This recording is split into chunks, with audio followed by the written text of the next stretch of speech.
Welcome back to Gillette Stadium, everybody. My name is Mike Petraglia, joined as always by Patriots expert analyst for WEEI.com, Christopher Price. Okay, Chris, it is that time of year, flu season. Cold and flu season. Cold and flu season, exactly. You know, I think what I'm about to lead into. Tom Exactly. Brady was not at practice, neither was long snapper Danny Aiken on Wednesday as the Patriots begin preparations for the Denver Broncos in the AFC Championship at Mile High on Sunday afternoon. Should we really be concerned Tom Brady was not at practice Wednesday? No, I don't think we should. I think there are two schools of thought here. First of all, it's important to note that last week he was clearly dealing with a cold or a flu. He came out, he had the cough drop, he was a little sniffly, had some coughs. So that wouldn't be a surprise not seeing him on the field today. The other thing is, because the long snapper wasn't there and the quarterback wasn't there, and they need a holder, ostensibly, they were off somewhere in the facility here practicing long snapping. So I think one of two schools of thought apply in this situation. We will know more, obviously, when the injury report is released at 4 o'clock. So I think one of those two things is a plausible scenario for what was going on today with Tom Brady. Also, obviously, the Patriots are very concerned this week with Peyton Manning and Omaha. Big subject of the week this week is how the Patriots will maintain their discipline. The fine line, really, between being aggressive, going after Peyton Manning, and not jumping off sides. Chandler Jones was asked about it. Certainly he would be somebody who has to be very aware of that. Rob Ninkovich is another guy who has to be very aware of that. How do the Patriots go about riding that fine line of being aggressive but not jumping into the neutral zone? You have to be an incredibly disciplined defensive line, and I think over the course of the year, when it comes to those neutral zone infractions, they've been pretty good. They're one of the least penalized teams in the league. One of the teams that's accrued the fewest numbers of penalty yards over the course of the year. So they need to continue that. They need to continue that going forward.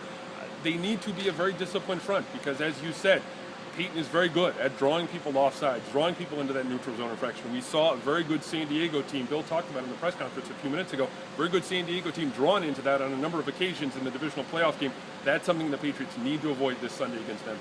You know what I find fascinating, Chris? Are the Broncos going to try and do what they did here Sunday night in that Sunday night game, November 24th, and run for over 250 yards? Knowshon Marina obviously had 224 of those yards.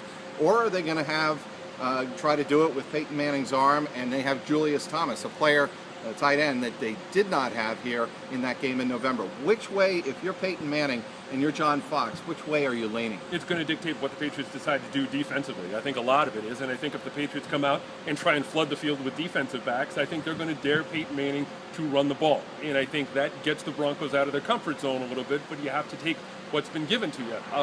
My course of action, if I'm the Patriots, I put 6 and 7 defensive backs out there. I drop 8 guys into coverage, and I just say, all right, Peyton, try and beat me inside the numbers. I'm going to try and flood the middle of the field with defensive backs. I'm going to try and make Peyton Manning throw over the top of me, throw to the sideline to try and beat me that way, or to try to run the ball like we saw with Knowshon Marina the first time around. Flip side of the ball, Tom Brady, does he go about using LeGarrette Blount and the running attack that has been so successful last couple of weeks, or do the Patriots find a way to really take advantage of their secondary? Champ Bailey is very long in the tooth, and so is Quentin Jammer. I think we're going to see the Patriots throw the ball more this week than they have over the previous 3 to 4 games. I don't think the run-pass splits are going to be as dramatic as they were for, say, the Baltimore game, the Buffalo game, this game against the Colts in the divisional playoff round. I think it's going to be a little bit different. I think the Patriots are going to be able to throw the ball. I don't think they're going to completely abandon the run, but I think we're going to see more pass attempts from Brady this week than we've seen over the last couple of weeks. Now, some of those numbers have to be put in context a little bit.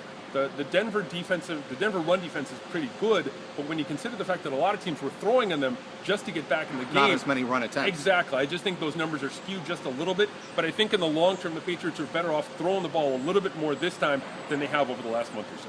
Bottom line, what happens Sunday? Do the Patriots get to their second Super Bowl in 3 years? I think they find a way. Really? I do. I think, you have to keep it close if you're New England. You cannot afford to let this game get out of hand early. You can't go down 24-0 in the first half of this one like they did in the November 24th game. Exactly, back in November. So I think the Patriots are able to hang in. I think they're able to make the plays, and I think that we're going to see them throw the ball a little bit more than they have. My final score right now is 34-31 New England. I like 24-21 Patriots. Do find a way to get it done. If it's shootout, it's big-time trouble, Chris. Exactly. That's what I think. Well, both of us will be in Mile High. We'll be at Sports Authority Field on Sunday, bringing you all the post-game coverage and reaction to the AFC Championship game. Tom Brady and the Patriots once again against against Peyton Manning and the Denver Broncos. He's Christopher Price. I'm Mike Petraglia at Gillette Stadium, WEEI.com.